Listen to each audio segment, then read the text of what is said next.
বৰ্তমান মই উপস্থিত আছো দুলীয়াজানৰ দাঁতিকাষৰীয়া বৰকোলা নামৰ এখন গাঁৱত। আপোনালোকে দেখিছে চাৰিওফালে জনশূন্য, দুয়োটা চাইডে জনশূন্য, ইয়াত কোনো জনসাধাৰণৰ সমাগম নাই। এইটো আচলতে মূল পথ যদি ইয়াত কোনো ধৰণৰ জনসমাগম নহয়। আৰু মই আপোনালোকক দেখুৱাইছো মোৰ ওচৰত আছে এখন গাড়ী। এই গাড়ীখন এই ঠাইডোখৰত, এই জনশূন্য ঠাইডোখৰত সদায় ৰৈ থাকে। Initiative of HSE department oil India limited, HSE অৰ্থাৎ হেল্থ, ছেফটি আৰু এনভাইৰনমেণ্ট।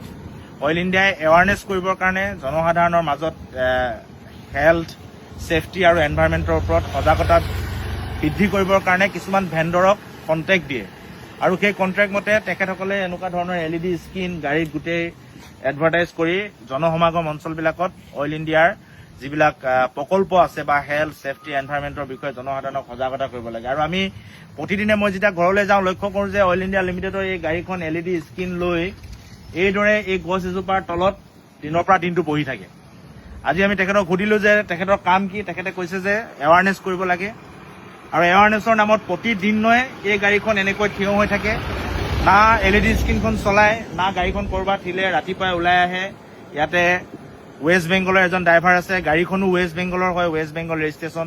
কোনোবা হয়তো পশ্চিমবংগৰ ঠিকাদাৰে এই ঠিকাটো লাভ কৰিছে। আৰু এইদৰে প্ৰতিদিনে ৰাজহুৱা ধন আচলতে অপব্যৱহাৰ কৰিছে। আৰু আমি তেখেতক সুধিছোঁ যে কোনে দিছে, তেতিয়া তেওঁ কৈছে যে অইল ইণ্ডিয়া লিমিটেডৰ হেল্থ, ছেফটি আৰু এনভাইৰনমেণ্ট বিভাগৰ এগৰাকী বিষয়া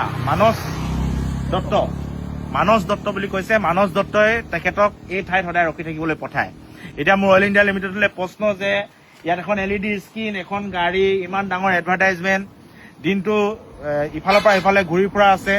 প্ৰতিদিনে যদি সমাগম নথকা এটা পথাৰৰ মাজত এই গাড়ীখন ৰখাই ঠাই হয়, তেনেহ'লে সজাগতা কেনেকৈ সৃষ্টি হ'ব? আৰু এই LED স্ক্ৰীণখন যদি নচলায় কোনোদিনে, এই গছজোপাৰ তলত ৱেষ্ট বেংগলৰ পৰা অহা সেই চালকজনে যদি আৰাম কৰিবৰ কাৰণে অইল ইণ্ডিয়াই লাখ লাখ টকা ব্যয় কৰিছে, তেনেহ'লে ইয়াৰ ৰাজহুৱা ধন অপব্যৱহাৰ হৈছে।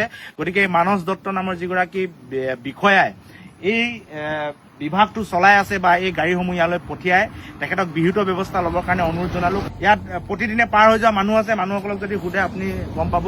এই গাড়ীখন সদায় ৰৈ থাকেনে? সদায় যাওঁতেও মই কালিও দেখিছোঁ, হৈ গ'ল 4-5 দিন এই ঠাইতে ৰৈ থাকে, LED নচলে। গতিকে এই ক্ষেত্ৰত অইল ইণ্ডিয়া লিমিটেড, ডিব্ৰুগড় জিলা প্ৰশাসন, দুলীয়াজানৰ সমজিলা আয়ুক্ত সকলোকে মই নজৰ দিবৰ কাৰণে আহ্বান জনাইছোঁ। কাৰণ ৰাজহুৱা ধন অপব্যৱহাৰ কৰাটো কাৰো কাম্য নহয় আৰু অপব্যৱহাৰ হ'ব নালাগে।